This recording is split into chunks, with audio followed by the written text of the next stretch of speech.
E essa tábua, ela representa a queda de Adão também. Por quê? Porque Deus, o que a Bíblia diz? Nós somos pedras vivas. Deus pegou, esculpiu a tábua, Deus escreveu na tábua. Porque o primeiro homem, Deus fez e Deus escreveu nele. Esse homem caiu. É a primeira tábua que quebra. Na segunda tábua, quando Moisés vai com Deus, Deus diz assim, agora você pega a pedra e eu escrevo. Porque eu já nasço caído em Adão. Agora eu me apresento e ele escreve. Ele não vai mais pegar por força escrever.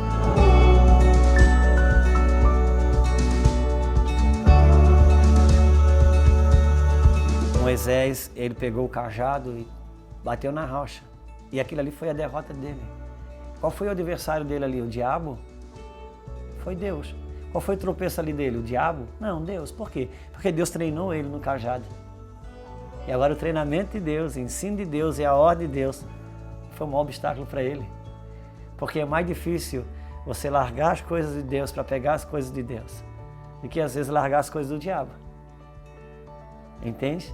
Agora, para você largar o que é de Deus e pegar algo que é de Deus, seu maior adversário foi exatamente as coisas que você aprendeu de Deus para chegar até ali. Porque o que ele vai te ensinar de novo tem mecanismos diferentes daquele. Mas quando o bebê, o pai e a mãe querem tirar a fralda do bebê, tirar o bebê da fralda para colocar ele fazer xixi no piniquinho, é um problema sério. E qual é o grande adversário do bebê? O pai e a mãe, que treinaram ele na fralda. E agora, para ele, o pai e a mãe se tornam um monstro. E aqueles que mais amam ele, querem ver o desenvolvimento dele, é com quem ele mais está com problema. Porque ensinaram ele na fralda e agora estão desenvolvendo ele da fralda para se envolver no piniquinho, porque querem dar autonomia para ele. E ele não. Como ele não conhece o benefício da liberdade, ele prefere a cadeia da fralda, que valeu, foi de Deus, protegeu por um tempo, mas agora já não cabe mais na vida dele. Por isso que eu te falo, quando muda a jurisdição, muda as leis. Coisas que lá não podia, aqui não pode, coisas que aqui não podia, lá podia. E isso pode ver, porque você largar a boa vontade de Deus para pegar a agradável vontade de Deus. Depois vai ter que largar a agradável vontade de Deus para pegar a perfeita vontade de Deus. É mais fácil você largar as coisas do diabo. Porque na medida que você é chamado para andar em liberdade, aumenta o nível da responsabilidade. Porque num conceito curto sobre santidade, o que é? Santidade é igual a liberdade com responsabilidade. Por isso, quem não está pronto para viver a liberdade, Deus mantém ele nas prisões da religião. Ele não vive a santidade, nem a liberdade, mas pelo menos está protegido no cercadinho da ignorância. Olha, deixa eu te falar uma coisa. Quando Jesus ressuscitou Lázaro, disse, Lázaro, vem para fora. Aí ele olhou para a igreja e disse, agora desatai-o. Por que ele podia ser desatado? Porque agora estava vivo. Se está morto, é melhor estar enfaixado na religião. Porque se desenfaixar o morto, ele cai. Agora, uma vez que ele foi ressuscitado, cara, ele não vai ficar atado na religião. Ele vai ser desenfaixado. As partes que ele ressuscita na tua vida já pode ser desenfaixada. Caso contrário, é melhor que seja enfaixada pela religião. Porque pelo menos é o que mantém o morto em pé. Tem gente que se descobrir que pode largar a saia no pé e botar uma calça, não sabe lidar com essa liberdade. É melhor acreditar que precisa usar a saia no pé. Porque santidade é igual liberdade com responsabilidade. Em resumo, é isso. Que maturidade? Mesma coisa. Mesma coisa. Maturidade é a capacidade de lidar com a liberdade. Isso é maturidade. É a capacidade de lidar com a liberdade. É quando você entende a graça, de fato e de verdade. Porque Adão, quando ele caiu, ele não inaugurou a graça. Adão, quando caiu, ele trouxe realce para a graça. Sempre foi graça. A lei, ela não é adversa à graça. Sempre foi graça. Para você ter uma ideia, imagina o que a lei dizia. A lei dizia assim, se ficar comprovado que um filho jovem, for rebelde aos pais, depois de exortado muitas vezes não obedece, for intransigente, rebelde, indomável, os pais chamam o sacerdote leva esse filho para as portas e ele é apedrejado até a morte. Isso era a lei de Deus. Você acha isso amor? Seja sincero, cara, você acha isso que isso é um Deus de amor?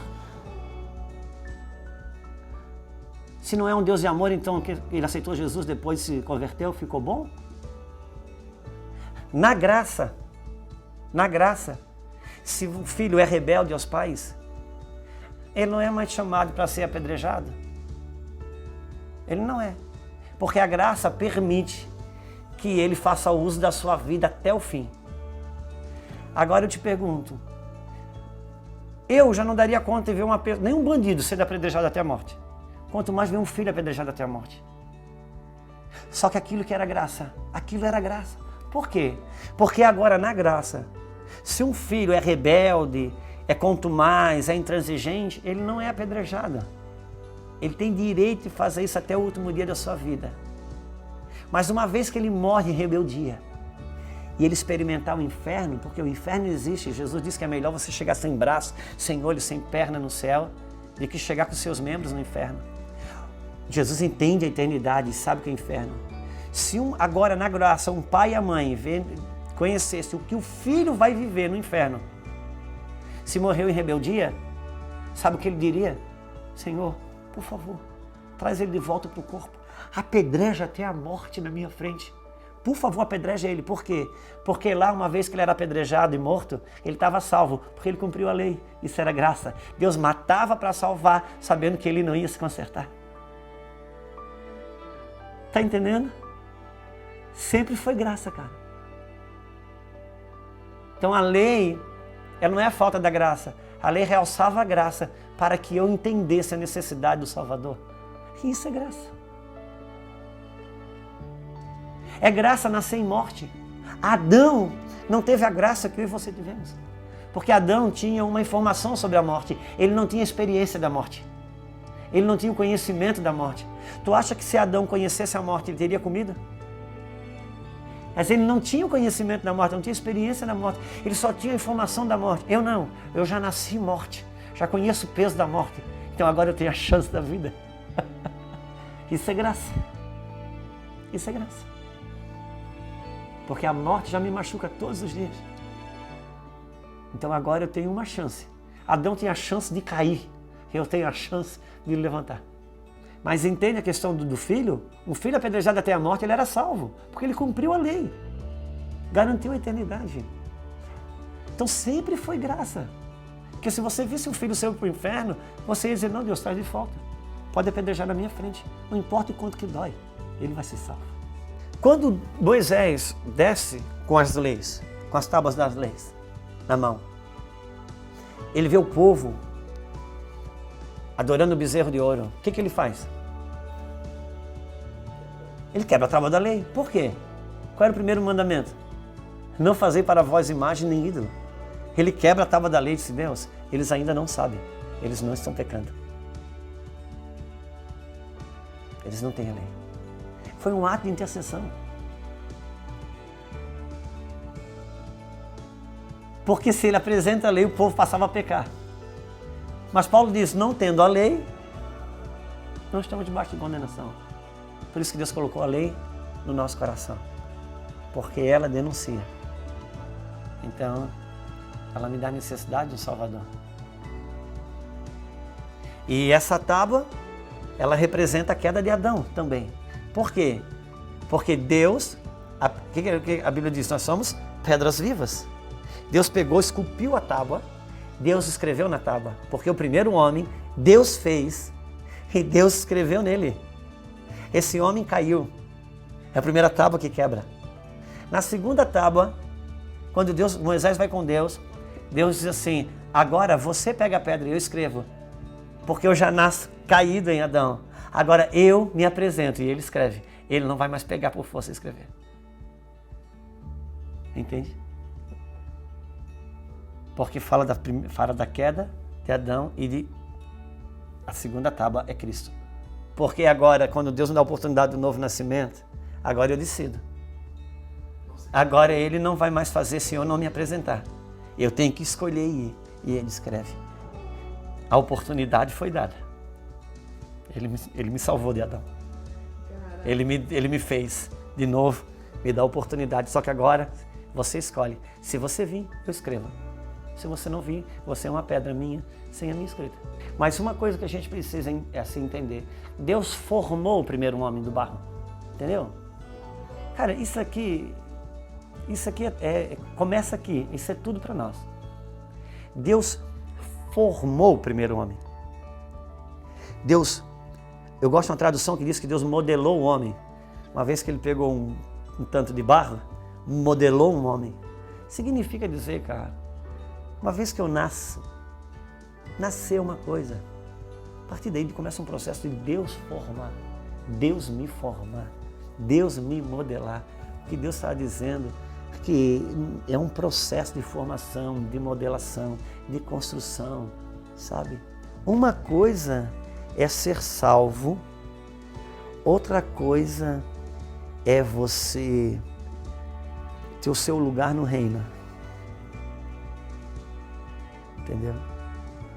Quando o povo saiu do Egito, o povo foi salvo. Eles não pisaram o pé dentro de Canaã. E quando eles chegaram em Canaã, não era uma terra vazia. Eles chegaram em Canaã. Então Deus, na verdade, não deu Canaã. Deus deu para eles um direito de posse. Quando eu sou salvo por Cristo Jesus, eu não entro no reino. Eu ganho um direito de posse. Eu tenho um direito de posse. Agora eu vou lutar com os meus gigantes.